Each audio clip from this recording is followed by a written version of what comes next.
What do you want me to say? In today's video, we have Max. Oh, yeah, hi. Yeah.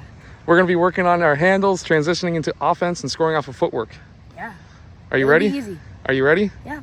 Okay, hit that like button for Max and tell him that he did a great job. Especially because it's raining out. Yeah, it was tough. How did you like today's training session? It was horrible. Why? My hands are cold. No, it's raining. Yeah. All right, good work. Thanks.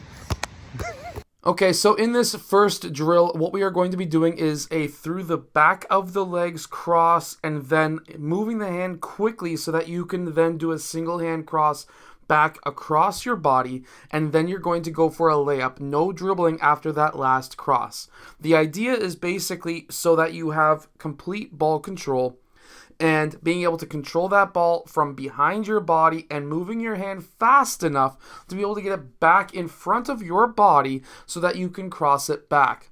This is all about ball control, what I call 360 ball control. Being able to control the ball from behind your body, in front of your body, with the same hand. This is not a move that you're going to be doing in game. This is not a move that you're going to be seeing in game. However, this is a drill that will allow you to have better ball control overall. Now in this next clip, what we are going to be looking at is what I call a stutter cross. Basically, you cross the ball over, you take a couple of stutter steps in between that crossover to the next crossover, you make that second crossover, and you can pull for the shot, you can attack the rim, you can do whatever. But in this clip, we're taking that shot.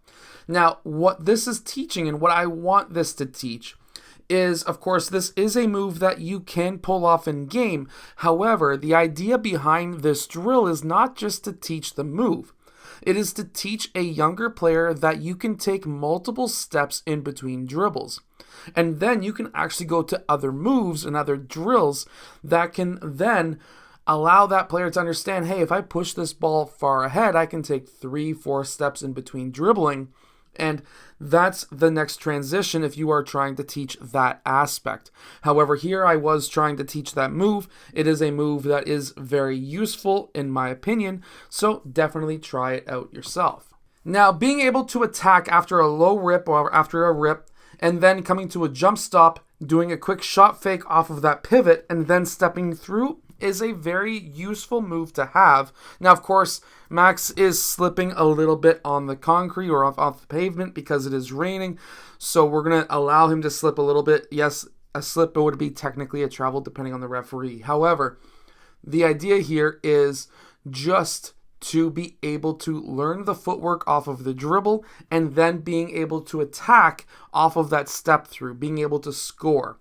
Today's video is all about trying to attack off the dribble and potentially using some footwork to be able to gain an advantage so that you can score in your next game.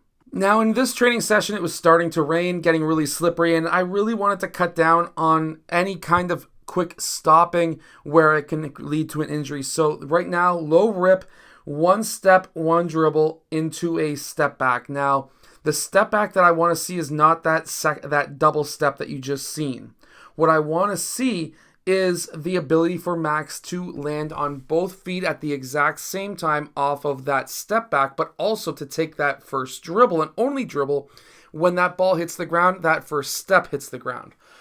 The reason why you want this is for that ball to hit the ground at the same time as your first step, so that it gives you more options when you are trying to attack the rim, or more options on this step back, because if you time it too early, it can be a travel. Now, taking that step back, landing on 2 feet gives us the option, because now you're gathering on 2, which means that you have taken a 0 step under FIBA rules, which is what we use here in Canada. And that allows us to still take one more step, which is a step through that we see in the next clip. And this is why we wanted to take that step back and land on 2 feet at the exact same time. This gives us options, so especially when you are closer to the rim, like let's say within 15 feet as we are in this video. This allows you to take that shot fake and then to take a step through so that we can then be able to hit a floater instead of having a potentially contested jump shot. That's kind of the bonus to these FIBA rules that the entire world runs on. Even NBA runs on the same travel rule as FIBA, unlike AAU basketball. Now, just finishing up really quick, I wanted to continue with dribbling type stuff, but it was just getting way too wet outside, and Max is a trooper and he wanted to keep on going. So what we went here with is me dropping the ball. He comes to a 2-foot jump stop while catching it. He takes a pivot through, a back pivot. He's able to take that shot fake, and then he steps through for that layup. The idea here is to be able to, again, land on 2 feet after catching the ball. After landing on 2 feet, he then pivots around, takes that shot fake, learning footwork altogether, learning the ability to do a step through, and of course, learning footwork is something that is extremely important to do, especially in basketball. Now, Max worked extremely hard, so make sure to comment down below and tell Max that he's a trooper, got soaking wet, and he worked really hard. So tell him that he did a great job. Anyways, I hope that these drills help you become a better basketball player. If they do, hit that like button and subscribe, and I will see you guys again in my next video.